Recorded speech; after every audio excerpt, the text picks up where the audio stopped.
கலைக்கு எடுத்துட்டாரு அண்ணாமலை. பிரமாண்டமான பேச்சு. நிச்சயமா அண்ணாமலை தன்னோட மிஷன்ல வெற்றி பெறுவார். 2026 சட்டமன்ற தேர்தலில் அனைத்து இந்திய அண்ணா திராவிட முன்னேற்ற கழகத்திற்கு 4வது ரன் கொடுக்கிறார்.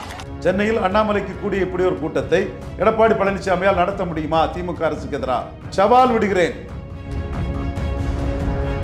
திமுக அதிமுக போட்டிங்கிறத 2வது இடத்துக்கு அதிமுகவா என்டிஏவானி கொண்டு வந்துட்டார். அது என்டிஏக்கு கிடைச்ச 18% வாக்குகளும் மோடி அண்ணாமலையை புகழ்ந்து பேசுறதும் அண்ணாமலைக்கு இமேஜ் ஹெவியாக வளர்ந்துட்டு 2026 கண்டிப்பா அண்ணாமலை எடப்பாடி பழனிசாமியை 3வது தள்ளிடுவார். இன்னும் நான் அறுதிட்டு உறுதியாக கூறுறேன், கொங்கு வெள்ளாளர் சமூக மக்கள் எடப்பாடி பழனிசாமியை டிசைட் பண்ணிக்கிட்டு அண்ணாமலை பின்னாடி போவாங்க. முக்குளத்தூர் வாக்குகளை கொண்டு வரக்கூடிய தினகரனும் ஓபிஎஸ் இருக்கனால அவங்க அண்ணாமலை ஏற்று இருக்கனால இங்கேயும் தாண்டிட்டு போயிடுவார். கொங்கு பெல்ட்லையும் தாண்டிடுவார். அடி விளாசிடுவோன்னு அண்ணாமலை கிடைச்சிடா வாய்ப்புன்னு பின்னி படல் எடுத்துட்டாரு. அண்ணாமலை முன்னாடி ஊம குத்துவார். இப்போ நாக் அவுட்டு தான்.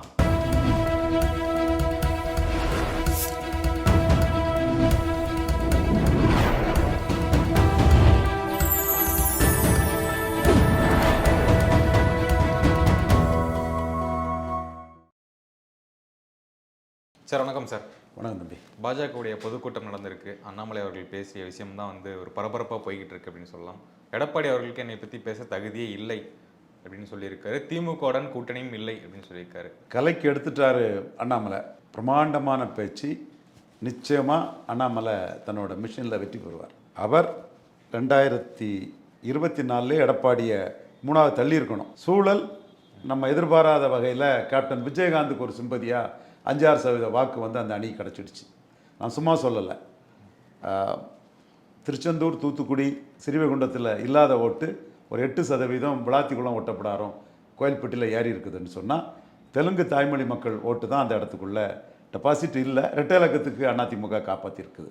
அப்போ இதையும் தாண்டி எளிய மக்கள், மீனவர்கள், அட்டவணை பிரிவு மக்கள், ஏழை எளிய அனைத்து ஜாதி மக்கள்கிட்ட விஜயகாந்துக்கு கூடிய சிம்பதியும் கம்ப்ளீட்டாக 6 தொகுதிக்குள்ளேயும் விழுந்திருக்கும். ஸோ எனிவே 5-6% வாக்கு தேமுதிக வச்சு அவங்களுக்கு விழுந்துட்டு.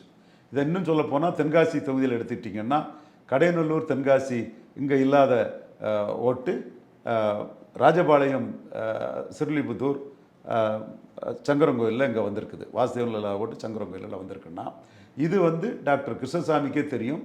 தெலுங்கு தாய்மொழி மக்கள் ஓட்டு ஒரு 5-6% வந்திருக்கும். இதையும் தாண்டி கண்ணுக்கு தெரியாமல் உப்பு மாதிரி கரைஞ்ச ஏழை எளிய மக்கள் விஜயகாந்த் ஓட்டும் உள்ளுக்குள்ளே இருக்குது. ஸோ அது 5-6% ஓட்டு அதில் வந்துட்டு. அடுத்து 10.5 கொடுத்தாருங்கிறதுனால உள்ள வன்னியர் சமூக வாக்குகள் அது 2-3% வாக்கு ஏறிட்டு. இந்த ஏறுமுகம்தான் 15% எடப்பாடியை நிறுத்தணும்னு சொன்னது 20க்கு போயிட்டார். அதாவது அண்ணாமலை தலைமையிலான அணி 2வது அதிமுக 3வது போகிறது தவிர்க்கப்பட்டது. 2026 கண்டிப்பாக அண்ணாமலை எடப்பாடி பழனிசாமியை 3வது தள்ளிடுவார். அதில் சந்தேகம் இல்லை. அவர் 4வதுன்னு பேசுகிறாரு. 4வதுன்னு சொல்கிறாரு. ஆமாம், 3க்கும் 4க்கும் சண்டைங்கிற லெவலில் இருக்கலாம். கண்டிப்பாக யார் முன்ன பின்னங்கிற லெவலில் இருக்கலாம். கண்டிப்பாக 3வது இடத்துக்கு தெளிவாக தள்ளிடுவார். 15% வாக்கை எடப்பாடி பழனிசாமி தாண்ட மாட்டார். இன்னும் நான் அறுதிட்டு உறுதியாக கூறுறேன், கொங்கு வெள்ளாளர் சமூக மக்கள் எடப்பாடி பழனிசாமியை டிசைட் பண்ணிக்கிட்டு அண்ணாமலை பின்னாடி போவாங்க. இந்த இடம்தான் எடப்பாடி மிக மோசமாக கொங்கு மண்டலத்தில் தோக்கப்படக்கூடிய இடம்.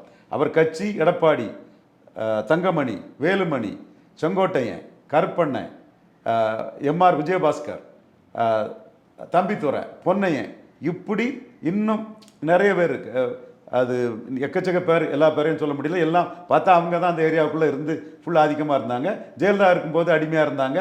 மீண்டும் மீண்டும் சொல்கிறேன், சேர சோழ பாண்டியர் தென்னிந்தியாவை ஆண்ட அரச மரபுன்னு ஜெயலலிதா அம்மையார் நாடார் சமூகத்தை குளோரிஃபை பண்ணும்போது எங்கள் பவர் பாலிட்டிக்ஸுக்கு பயந்து எங்கிட்ட சரண்டர் ஆகி 96 2006 அனுபவம் 16 வந்துடக்கூடாது எங்களுக்கு ஈல்டாகி ஜெயலலிதா அம்மையார் சொன்னபோது அடிமையாக இருந்தவங்க தான் எல்லாரும். உண்மையை சொல்கிறேன். அதுக்கு ஏன் தயங்கணும்? அதில் செங்கோட்டையனாலும் எனக்கு அண்ணன் தான். செங்கோட்டையன் மேலே எனக்கு வெல்விஷர் தான் செங்கோட்டையன் எனக்கு. அது வேற. உண்மையை ஆணித்தரமாக சொல்லும்போது எதுக்கும் தயங்க வேண்டிய அவசியம் இல்லை. இவர்கள் இன்னைக்கு கொங்கு வேளாளர்கள்ட்டே பலகீனம் அடைகிறாங்க. ஏன்னா இவங்க லட்சணமே இது தானே. அப்போ அண்ணாமலை நிமிர்ந்து நிற்கக்கூடிய கவுண்டர், ஒரு இளங்கன்று, அது கொலை தள்ளிய வாழ எடப்பாடி பழனிசாமி. இப்போ இவ்வளோ வரையும் வச்சு அரசியல் பண்ணுறதுனால மற்ற ஜாதிகளுக்கும் கடும் எதிர்ப்பு. அப்போ மற்ற ஜாதிகள் மோடிக்காகவும் இந்துத்துவாக்காகவும் அண்ணாமலையை ஏற்றுக்கிறாங்க. அப்போ கொங்கு பெல்ட்டுக்குள்ளே கொங்கு வேளாளர்கள்ட்டையே எடப்பாடி பழனிசாமி பலையனடைய போகிறாரு. நான் தேரியாக கரண்டில் இருந்து இதாக பேசுகிறேன். கொங்கு நாடார்கள் வந்து ஒரு எடப்பாடி பழனிசாமி சொன்னார், கொங்கு மண்டலத்தில் 10% நாடார்கள் இருக்காங்க, 90% ரெட்டையில் இருக்காங்கன்னு சொன்னாப்புல. அவங்க இப்போ ரெட்டையிலை விட்டு விலகிக்கிட்டு குறிப்பாக மாவீரன் குணானன் நாடார் ஃபங்க்ஷனுக்கு அண்ணாமலை வந்தார், நம்மளை அண்ணாமலை மதிக்கிறாருன்னு அவங்க பேசக்கூடிய நிலைமை கொங்குக்குள்ளே வந்திருக்குது. இது கொங்குல உள்ள நிலைமை. கொங்கு மக்களவைத் தேர்தலில் அண்ணாமலை மேலே நிற்கலை. மக்களவைத் தேர்தலில் மேலே நிற்கிறது திமுக, ஸ்டாலின், செந்தில் பாலாஜி, அந்த டீம், அந்த கொஞ்சம் 2-3 அமைச்சர்கள் எல்லாம். அதுதான் அடுத்து ரெண்டாவது வந்து கொங்கு பெல்ட்டுக்குள்ளே வந்து எடப்பாடி தான் நிற்கிறாரு. உண்மையை பேசணும். அண்ணாமலை அவர் கேண்டிடேட்டான நின்று கோயம்புத்தூரில் ஏறி போயிட்டார். எல் முருகன் ஸ்டார் கேண்டிடேட் அங்கே ஏறி போயிட்டார். பட் அசம்பிளி எலெக்ஷனில் அடுத்த கட்ட இதையும் கொங்கு மண்டலத்திலே அண்ணாமலை எடப்பாடியை வீழ்த்திடுவார். காரணம், கொங்கு வேளாளர்கள் வந்து national minded community. Shri Subramaniya Indira Gandhi கூட போகும்போது கொங்கு வேளாளர் சமூகம் காமராஜ் தங்கள் தலைவர்னு பெருந்தலைவர் காமராஜ் கூட தான் நின்னாங்க. இன்னும் சொல்லப்போனால் எனக்கு அந்த சமூகம் ஒரு பெலோனர் கம்யூனிட்டி. தாங்கள் வளர்ந்து தங்கள் பகுதியை வளர்த்து எல்லாருக்கும் வேலை வாய்ப்பை கொடுக்கக்கூடிய ஒரு பெனவலன்ட் கம்யூனிட்டி. அது எனக்கு நேஷனல் மைண்டட் கம்யூனிட்டி. அந்த மரியாதை இன்றைக்கி அந்த கம்யூனிட்டி மேலே உண்டு. நான் எடப்பாடியை திட்டுறது அந்த கம்யூனிட்டிக்கு சம்மந்தம் இல்லாத ஒரு இது. ஸோ அந்த கம்யூனிட்டி வந்து நேஷனல் மைண்டட் கம்யூனிட்டின்னு சொல்லும்போது நாளைக்கு வந்து அண்ணாமலை லீடர்ஷிப்பை அவங்க பெரிய அளவுக்கு விரும்புவாங்க. இதுதான் நிலைமை. மோடியும் கொங்கு வேளாளர்களை குளோரிஃபை பண்ணி அண்ணாமலை முன்னிறுத்தி தான் ஒரு உடைப்பை உடைச்சிட்டாரு. அடுத்த உடைப்பு வந்து 2026 நடக்கும். அது வந்து பிற ஜாதிகளால் ஏற்றுக்கொள்ளக்கூடிய கொங்கு வேளாளர் ஆதரிப்போம்னு இன்னைக்கு கொங்கு வேளாளர் இளைஞர்கள், இளம்பெண்கள், யங்ஸ்டர்ஸு அண்ணாமலைக்கிட்ட வராங்கன்னா நாளைக்கு மிடில் ஏஜ்டு அந்த ஆட்களும் எடப்பாடி கூட இருக்கவங்களும் அண்ணாமலைக்கு தான் அக்செப்டன்ஸ் ஜாஸ்தி இருக்குது, எடப்பாடிக்கு புற ஜாதிகள் அக்செப்டன்ஸு இல்லைங்கிற லெவலில் அண்ணாமலை பின்னாடி வருவாங்க. இந்த இது நடக்க போது களத்தில் இது நடக்கும், நடத்தி காட்டுவோங்கிறது தான் 100க்கு 100 உண்மையான ஒரு விஷயம். ஒன்று. அடுத்தால நாடார் மண்டலத்தில் எடப்பாடி பழனிசாமிக்கு வந்து கன்னியாகுமரியில் 4% வாக்கு. இனிமேல் எங்கேருந்து இவர் இதை விட்டு மேலே எழுப்பி போவார்? இந்த நாடார்கள் அண்ணாமலையை ஏற்றுக்கிறாங்க. அவங்க தேசியத்தை விரும்புகிறாங்க. ஒரே குட்டையில் ஊறிய மட்டைகள்னு காமராஜ் சொன்னாருங்கிறத இன்னொரு தலைவர் ஒருத்தர் இன்னைக்கு வந்து நிமிர்ந்து சொல்கிறாருன்னா அண்ணாமலை தான். அண்ணாமலை மட்டும்தான் சொல்கிறாரு. இது நாடார்கள் மட்டும் இல்லை, காமராஜ் பின்னாடி இருந்த 35% வாக்காளர்களுமே தலைவர் ஒரே குட்டையில் ஊறிய மட்டைகள்னு திண்டுக்கல் எலெக்ஷனுக்கு பிறகு சொன்னார். அப்படி சொன்னனால தான் கோயம்புத்தூரில் வந்து ஒரு 500 ஓட்டில் தோக்கக்கூடிய சூழல் வந்தது. அடித்து பேசினார் தலைவருங்கிறத அவன் உணர்றான். எல்லா ஜாதிக்காரனும் உணர்றான். இதில் குறிப்பாக நான் நாடாருன்னு சொல்கிறது மட்டும் இல்லை, 35% நாடார் எத்தனை % இருக்க போகிறான். அந்த இது அண்ணாமலை மட்டும்தான் இதை சொன்னார். மூப்பனார் சொல்லலை, விஜயகாந்த் சொல்லலை, வேறு யாருமே சொல்லலை. அண்ணாமலை இதை சொன்னாங்கிறத எனக்கு தெரிஞ்சு பறக்கலில் உண்டு காங்கிரஸ் உள்ள செட்டியார், கிருஷ்ணவ சமூகத்தை சேர்ந்தவங்களே என்கிட்ட பேசுகிறாங்க. நாடார்கள் வந்து பெரிய அளவில் பேசுகிறாங்க. ஸோ இந்த இடத்துக்குள்ள 4% கன்னியாகுமரியில் போன எடப்பாடி எங்கேருந்து எழும்புவார்? 8% திருநெல்வேலியில் போன எடப்பாடி பழனிசாமி எங்கேருந்து எழும்புவார்? இங்கே தூத்துக்குடியில் தேமுதிக கூட்டணி இல்லைன்னா அங்கேயும் சிங்கிள் டிஜிட் தான். தென்காசியில் கிருஷ்ணசாமியும் தேமுதிக இல்லைன்னா அங்கேயும் சிங்கிள் டிஜிட் தான். அப்போ நாடார்கள் தமிழ்நாடு ஃபுல்லாக, இன்னும் கொங்கு நாடார்கள் உட்பட அண்ணாமலை எடப்பாடியில் அவங்க திமுகவுக்கு எதிராக அந்த வாக்குகள் வந்து அண்ணாமலை நோக்கி நகருது. சரியாயிடுச்சா? அடுத்து முக்குலத்தோர் நீங்கள் பாராளுமன்றம் வேறு அசம்பிளி வேறுன்னு சொல்கிறீங்க. சரி, பாராளுமன்றம் வேறு அசம்பிளி வேறுன்னு சொன்னால் இதையும் பார்க்கணும். அசம்பிளியில் ஓபிஎஸ் இருக்கும்போது 33% வாக்கு எடுத்தீங்க. ஓபிஎஸ் வந்து தன் மகனை தேனியில் ஜெயிக்க வச்சார். இன்றைக்கி தேனியில் 13% வாக்கு. அதுவும் தெலுங்கு தாய்மொழி மக்கள் விஜயகாந்த் வச்சு இல்லைன்னா அந்த 13 கூட வராது. அப்போது நீங்கள் வந்து தேனியில் 30% வாக்கு இழந்திருக்கீங்க. பாராளுமன்றம் வேறு சட்டமன்றம் வேறுன்னு இதை சொல்லிவிட்டு ஈஸியாக எஸ்கேப் பண்ணிட்டு போக முடியுமா? திருநெல்வேலியில் 8% வாக்கு எடுத்த நீங்கள் சேலத்தில் 38% வாக்கு எடுத்திருக்கீங்க. பாராளுமன்றம் வேறு சட்டமன்றம் வேறமா 10.5 கொடுத்ததுனால நீங்கள் சேலத்தில் வாக்கு எடுத்தீங்க. அப்போது முக்குலத்தோர் பெல்ட்லேயும் ஓபிஎஸும் டிடிவியும் மோடியை தெளிவாக ஏற்றுக்கிறாங்க. அப்போது இந்த நிலைமையில் தோற்று போன இடத்துல மீண்டும் அவர் கீழே போவார். தேமுதிக கூட்டணிக்கு வந்துட்டாங்கன்னா அது வாஷ் அவுட்டு தான். முக்குலத்தோர் பெல்ட்டுக்குள்ளேயும் நாடார் பெல்ட்டுக்குள்ளே நாயுடு சமூக மக்கள் இல்லாதனால வாஷ் அவுட்டு. இந்த முக்குலத்தோர் பெல்ட்டில் நாயுடு அந்த ஜமீன் அந்த காலகட்டத்திலே நாயுடுகள் பாப்புலேஷன் இருக்கிறாங்க. முக்குலத்தோர்னா நான் தென்காசியில் கூட வடக்கு பகுதி அந்த இதை சேர்க்கல. இங்கே தெலுங்கு இருக்காங்க, சுள்ளிபுதூர் ராஜபாளையம் சங்கரங்கோயில் இருக்காங்க. இந்த தெலுங்கு தாய்மொழி மக்கள் இல்லாமல் பியூர் நாடார் மட்டும் இருக்கக்கூடிய இடத்துல சிங்கிள் டிஜிட் தாண்டல எடப்பாடி பழனிசாமிக்கு செல்வாக்கு தெளிவு. இது அரசியல் ரங்கத்தில் மு க ஸ்டாலினுக்கு தெரியும், ஐபிக்கு தெரியும், ஸ்டேட் இன்டெலிஜென்ஸுக்கு தெரியும். எடப்பாடி பழனிசாமிக்கு அங்குள்ள அரசியல் நிலவரங்களை புரிய ஆரம்பித்தார்னா அவருக்கு தெரியும். ஸ்டாலினுக்கு துல்லியமாக தெரியும். கலைஞர் கூட 30-40 வருஷமாக இருந்த அரசியல் பண்ணனால அவருக்கு வந்து துல்லியமாக தெரியும். எடப்பாடி இப்போ தானே வரனால அங்கே உள்ள நாடார் இதெல்லாம் அவருக்கு தெரியாது. எல்லாமே தேவைன்னு நினைப்பார். எல்லாமே தேவைன்னு நினச்சிக்கிட்டு அவர் தினகரன் ஓபிஎஸ்ஸுக்காக தேவர்கள்ட்டே சரண்டராகி அரசியல் பண்ணுவார். அப்போது இந்த பெல்ட்டுக்குள்ளேயும் முக்கலத்தோர் வாக்குகளை கொண்டு வரக்கூடிய தினகரனும் ஓபிஎஸ் இருக்கனால அவங்க அண்ணாமலை ஏற்று இருக்கனால இங்கேயும் தாண்டிட்டு போயிடுவார். கொங்கு பெல்ட்லேயும் தாண்டிடுவார். சிட்டி கேட்கவே வேண்டாம். சென்னையில் இப்படி ஒரு கூட்டத்தை நான் சவால் விடுகிறேன். சென்னையில் அண்ணாமலைக்கு கூடிய இப்படி ஒரு கூட்டத்தை எடப்பாடி பழனிசாமியால் நடத்த முடியுமா? திமுக அரசுக்கு எதிராக 2 வாரம் திமுக அரசுக்கு எதிராக தான் பண்ணுறீங்க. அண்ணாமலை இப்படி ஒரு கூட்டிய இளைஞர் கூட்டம், எழுச்சி கூட்டத்தை எடப்பாடி பழனிசாமியால் என்ன செலவு பண்ணாலும் நடத்த முடியுமா? அப்போ இன்னைக்கு 2வது இடத்துக்கு எடப்பாடி பழனிசாமிக்கும் அண்ணாமலைக்கும் ஒரு போட்டி. ஆனால் நான் தெளிவாக பேசக்கூடியவன், வன்னியர் பெல்ட்டில் எடப்பாடி பழனிசாமி மேலே நிற்கிறார். 10.5% வன்னியர் சமூக மக்களுக்கு கொடுத்ததை நம்ம சமுதாயத்துக்கு கொடுத்தார் ஐயா அப்படிங்கிற இதில் வந்து வன்னியர் சமூகம் நிற்கிறாங்க. நான் பொய்யா சொல்லி நான் நிற்க முடியாது. இதே எனக்கு எதிராக விமர்சனம் பண்ண முடியும், புரிஞ்சுக்கிடுங்க. வன்னியர்கள் எடப்பாடியை வன்னியராகவே பார்க்குறாங்கன்னு எலெக்ஷனுக்கு முன்னாடியே நான் சொன்னேன்.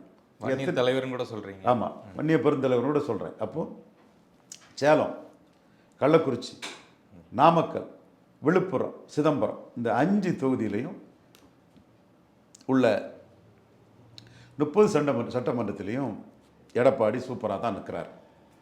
கொங்கு வேளாளர்கிட்ட அண்ணாமலை சிம்பிளாக பலையனப்படுத்திடுவார். இன்னும் கொங்கு வேளாளர் சென்றிக்கா சிபி ராதாகிருஷ்ணன் இன்னைக்கு மோடி கலந்துக்கிட்ட அந்த நிகழ்ச்சியில் சிபி ராதாகிருஷ்ணன் இருக்கிறார் பார்த்தீங்களா. இன்னும் கொங்கு வேளாளர் மோடி செய்வார் அதிகாரத்தை வச்சு. ஏன்னா அது ஒரு டார்கெட் ஓட்டர்ஸு. அங்கே வந்து எடப்பாடி பலையனப்படுத்தப்படுவார். நாடார் முக்குளத்தூர் ஏரியாவில் எடப்பாடியை நம்ம எழுந்து வர முடியாது. சிட்டிலையும் எடப்பாடியை பலையனப்படுத்திடுவார் அண்ணாமலை. சென்ட்ரல் மெட்ராஸில் உள்ள பிற மொழியாளர்கள் பாஜக பக்கம் தான் நிற்பாங்க. திமுக எதிர்ப்புன்னு எடப்பாடி பக்கம் போகிறதில்ல. பிராமணர்கள் பாஜக பக்கம் தான் நிற்பாங்க. அப்போ திமுக எடப்பாடி வர்சஸ் ஸ்டாலின் அரசியல் இருக்குன்னு நினைக்கவங்க பொய்யா சொல்லி ஒரு கட்டமைப்பாங்க. அதை இந்த சமூகங்கள் விரும்ப மாட்டாங்க. ஏன்னா 10% இடஒதுக்கீடு விஷயத்தில் எடப்பாடி ரெட்டை வேடம் போட்டார். ஸ்டாலின் ஆனஸ்ட் எனிமி, 10% கூடாதுங்கிறத ஆனஸ்டாக சொல்கிறார். எடப்பாடி அங்கேயும் இல்லாமல் இங்கேயும் இல்லாமல் ரெட்டை வேடம் போட்டுட்டாருங்கிறத அப்பர் காஸ்ட் பீப்புள் தெளிவாக உணர்றாங்க. ஸோ அவங்களும் வந்து அண்ணாமலை அவங்களுக்கு கொடுக்கணுங்கிறாங்க. அஸ்வத்தாமன் ஒரு வன்னியர் சமூகத்தை சேர்ந்த ஆர்எஸ்எஸ்ல உள்ள ஒரு தோழர் வந்து அவங்களுக்காக வழக்கெல்லாம் தொடர்ந்துட்டு இருக்காப்புல. அப்போ பாஜக தான் அந்த மக்களுக்காக நிற்காங்கங்கிறத அந்த மக்கள் உணர்றாங்க. ஸோ அவங்க மத்தியிலையும் வந்து அண்ணாமலை ஏறி வருவார். இப்போ ஒரே இடம் வன்னியர் சமூகம் தான். நான் வன்னியர் சமூகத்துக்கு பலத்தை மதிக்கிறேன். படையாச்சி 52ல் 19 எம்எல்ஏ வந்துட்டார். பெருஞ்சர் அண்ணா பெருந்தகை 57ல் எதிர்க்கட்சி தலைவராக வர்றதுக்கு வன்னியர் சமூகம் தான் முக்கிய காரணம். வன்னியர் இல்லைன்னா அது வந்திருக்காது. ராஜாஜி ஆதரவாளர்கள் 23 பேர் போல இருந்தாங்க. நிறைய எம்எல்ஏக்கள் சுழற்சிகள் நிறைய இருந்தாங்க ராஜாஜி ஆதரவாளர்கள். 62ல் அண்ணாவே தோத்தாலும் 50 தொகுதி வந்ததுன்னா வன்னியர் பெல்ட்டுக்குள்ளே தான் ஜாஸ்தி வந்தது. 77ல் கலைஞர் தோக்கும் போதும் வன்னியர்கள் தான் காப்பாற்றினாப்புல. அப்போவே கலைஞர் சொல்லுவார்னா, குரூப் 1ல் நிறைய வன்னியர்களை கொண்டு வந்தேன், அது பிராமணர்களுக்கு பொறுக்கல்ல, ஏன் ஆட்சியை கவிழ்த்துட்டாங்கன்னு முரசொலியில் எழுதியிருக்காரு. நானே படிச்சிருக்கிறேன். வன்னியர் சென்றிக்கா லோக்கல் வன்னியர் லீடர்கள் அதே தன்மை தான் இப்போ இன்னைக்கு எடப்பாடிக்கு இருக்குது. லோக்கல் வன்னியர் லீடர்கள் வந்து பார்த்திங்கன்னா வீரபாண்டி ஆறுமுகம், மதுராந்தாம் ஆறுமுகம், செஞ்சி ராமச்சந்திரன், முட்டம் கிருஷ்ணமூர்த்தி, நெல்லிக்குப்பம் கிருஷ்ணமூர்த்தி, பூம்புகார் விஜயபாலன், மயிலாடுதுறை கிட்டப்பா, சத்யசீலன், திருவிடைமுதூர் ராமலிங்கம், தென் குத்தாலம் கல்யாணம், ஆண்டிமடம் சிவசுப்ரமணியம், அவர் சன்தான் சிவசங்கர் நினைக்கிறேன், சிதம்பரம் சரவணன், துரை கிருஷ்ணமூர்த்தி, துரை சரவணன், தருமபுரி சின்னசாமி, காட்பாடி துரைமுருகன், ஒரு பாக்ஸர் துறைமுக செல்வராஜி, இப்படி வந்து இது நான் ஓரளவு ஞாபகத்தை வச்சு சொல்லிட்டேன். நெல்லியப்பன் கிருஷ்ணமூர்த்தி ஓரளவு ஞாபகத்தில் வச்சு சொல்லிட்டேன்னா இந்த அளவுக்கு லோக்கல் லீடர்ஸ் வந்து திமுக கழகத்தில் வன்னியர்கள் வந்து இருந்தார். இன்னர் சர்க்கிளில் முக்குளத்தூர் ஜெயலலிதா சைடு சசிகலா இருந்தாங்க இல்லையா, அந்த மாதிரி யாரும் விடப்படலை. பட்டு லோக்கல் பொலிட்டிக்ஸ் வந்து வன்னியர் கையில் இருந்தது. நான் வன்னியருக்கு குரூப் ஒன்றில் நிறைய கொடுத்தங்கிறனால பிராமணர்களை ஆட்சியை டிஸ்மிஸ் பண்ணிட்டாங்கன்னு வன்னியர்களை மையமாக தான் நான் ஆட்சி இழந்தேன்னு முரசில் எழுதியிருக்காரு, கலைஞர் பேசியிருக்கிறாரு. ஸோ அன்னைக்கு வந்து கலைஞரை 77 காப்பாற்றி விட்டதும் வன்னியர் சமூகம் தான். வன்னியர்கள் வந்து 48 இடங்கள் கலைஞர் வந்தாருன்னா வன்னியர் சமூகத்தோட பின்பலம் தான் அவருக்கு காரணம். கூடவே கள்ளர் பின்பலமும் இருந்தது தஞ்சாவூரில். நம்ம கரெக்டாக தான் பேசுவோம். எதுனாலும் சிட்டியில் 13 சீட்டு வந்தார். இப்போ கலைஞர் அளவுக்கு அந்த பின்பலம் எடப்பாடிக்கு இல்லை, ஆனால் வன்னியர் பின்பலம் அவருக்கு இருக்குது. அது வெற்றியை கொடுக்காத காரணம் என்னென்னா, ஸ்டாலின் வந்து கூட்டணியோடு இருக்கிறார். அதுக்கு எதிராக கவுண்டர் போலரைசேஷனில் பறையர்கள், திருமாவளவன், கிறிஸ்டின் முஸ்லீம், காங்கிரஸ், திமுக கூட்டணி இன்டாக்டாக தான் இருக்கும். வைகோ, சிபிஎம், சிபிஐன்னு திமுகவே வடக்க ஸ்ட்ரென்த்தான பார்ட்டி. ஸோ இந்த இடத்துக்குள்ளே மட்டும்தான் எடப்பாடி பழனிசாமியால் ஸ்டாலினுக்கு போட்டியாக நிற்க முடியும். வன்னியர் பெல்ட்டில் மட்டும்தான் எடப்பாடி பழனிசாமியால் ஸ்டாலினுக்கு போட்டியாக இருக்க முடியும். கலைஞர் வன்னியர் பெல்ட்டில் எம்ஜிஆருக்கு போட்டியாக இருந்தார் 77. இதை தாண்டி சென்னையிலையும் டெல்டாவிலையும் கலைஞர் இருந்த மாதிரி எடப்பாடி இல்லை. ஸோ இந்த அரசியல் களம்ங்கிறது அண்ணாமலை தெளிவாக திருப்பிட்டார்.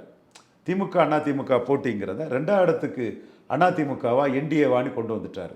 அது என்டிஏக்கு கிடைச்ச 18% வாக்குகளும் மோடி அண்ணாமலையை புகழ்ந்து பேசுகிறதும் அண்ணாமலைக்கு இமேஜ் ஹெவியாக வளர்ந்துட்டு. அது நான் கொங்கு வேளாளர்னு அவர் சுருக்கி பேசலை, ஜாதி ஜனதை தான் வளர்ந்துருக்கிறார். கொங்கு வேளாளருக்கு முன்னாடி அவர் ஏற்றுக்கிட்ட சமுதாயம் இந்த நாடார்கள். செட்டிக்குளம், கூடங்குளம்லாம் இன்றைக்கி அண்ணாமலை முன்னாடி போகும்போதெல்லாம் என்ன கூட்டம் எனக்கு தெரியும். எங்கள் பகுதி அரசால் நன்மை அடைந்து அரசால் தலைநிறுவ பெற்ற ஒரு சமூகம்.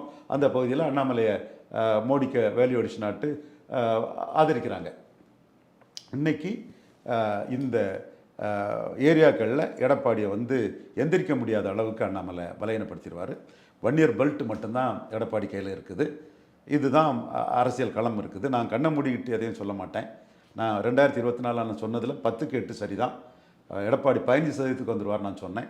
அது 20% வந்துட்டார். ஆனால் பலரும் வந்து 30 தாண்டுவாருன்னு சொன்னாங்க. ஆனால் ஒரு சீட்டு கூட வரமாட்டாருன்னு சொன்னேன். சவுக்கு சங்கரை 22 சீட்டுன்னு சொன்னார். நான் சொன்னது தான் சரியாயிடுச்சு. நான் இப்பவும் நான் சொன்னது சரியாக இருக்கணுங்கிறக்காக தான் வன்னியர்களின் பெருந்தலைவராக எடப்பாடி இருக்கிறாரு. வன்னியர்களில் 10.5க்கு அவருக்கு ஒரு பெரிய ஆதரவு வளையம் இருக்குங்கிறத நாம் அதை கன்சீட் பண்ணிக்கிட்டு தான் கொங்கு வேளாளர்கிட்ட பலையனப்படுறாரு. முக்குலத்தோர்கிட்ட தினகரனாலையும் ஓபிஎஸ் ஆலையும் பலையனப்படுறாரு. நாடார்கிட்ட 2024க்கு முன்பே மனச்சாட்சி உள்ள ஊடக சகோதரர்களே, பத்திரிகையாளர்களே, மனச்சாட்சியோடு நீங்கள் இதை பதிவு பண்ணுங்கள். தேர்தலுக்கு முன்னாடியே நாடார் பெல்ட்டில் டீப் சவுத்தில் எடப்பாடி டெபாசிட் இழப்பாரா, எங்கள் டீம் அதை பார்த்துக்கிடுன்னு நாங்கள் சொன்னோமா இல்லையா? நாங்கள் வந்து நடராஜன் பவரை பிடிச்சிட்டு இருக்கும்போது ஒன்றும் பேசாமல் இருக்கல. ஹரிநாடார் குண்டாசில் போனார். ஹரிநாடார் நடராஜனை எதிர்த்து குண்டாசில் போனார். ஸோ எந்த ஜாதி போச்சு? நடராஜன்னா அன்றைக்கி அதிகாரம் நடராஜன் தானே. ஸோ அதே மாதிரி எடப்பாடிக்கு எதிராகவும் நான் களத்துக்குள்ளே பல வேலை செய்தோம். சும்மா அரசியல் விமர்சகராக வந்து பேசிகிட்டு இருக்கிறவங்களை நினைக்காண்டாம். எடப்பாடி ஐயாவும் சொல்லுவார், அரசியல் விமர்சகர்களால் என்ன செய்திட முடியும்னு. அது அவர்கிட்ட இருக்கவங்கள சொல்லுவாராக இருக்கும்.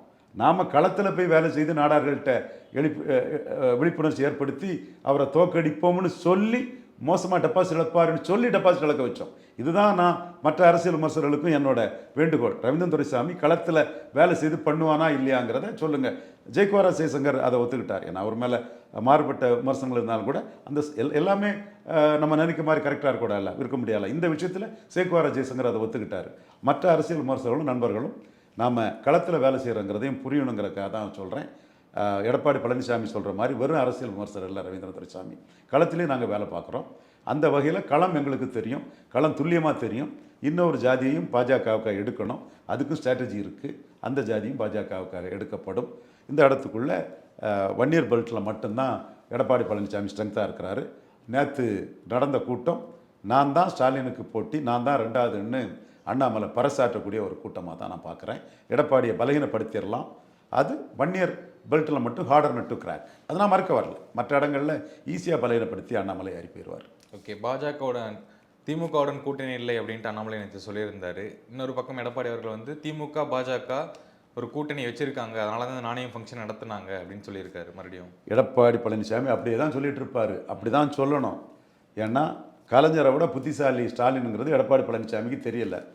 18% கிறிஸ்டின் முஸ்லீம் ஓட்டு எதிர்ப்பு ஓட்டில் வந்து இன்னைக்கு பெரிய வெற்றியை 3 தடவை பெற்றிருக்க ஸ்டாலின் எப்படி பாஜகவோட கூட்டணி வருவார்? அவ்வளோக்குள்ள விவரம் தெரியாதவரா முதலமைச்சர் ஸ்டாலின்? கலைஞரோட துல்லியமாக மைக்ரோ டீட்டெயில்ஸ் தெரிஞ்ச ஆள். நான் பாருங்கள் இன்னைக்கு நாசரை விட்டு விஜய் அடிக்கிறார் பாருங்கள், ஃபர்ஸ்ட்லேயே அடிச்சிடணும் விஜயன்னு நினைக்கிறாரு. விஜயகாந்த ஜெயலலிதா அம்மையார் கொஞ்சம் விட்டுக்கிட்டு கடைசியாக கருப்பு எம்ஜிஆர்னு பேச விட்டு அதெல்லாம் பேச விடும்போது விட்டுக்கிட்டு ஒரு 8% வந்துட்டார்ல.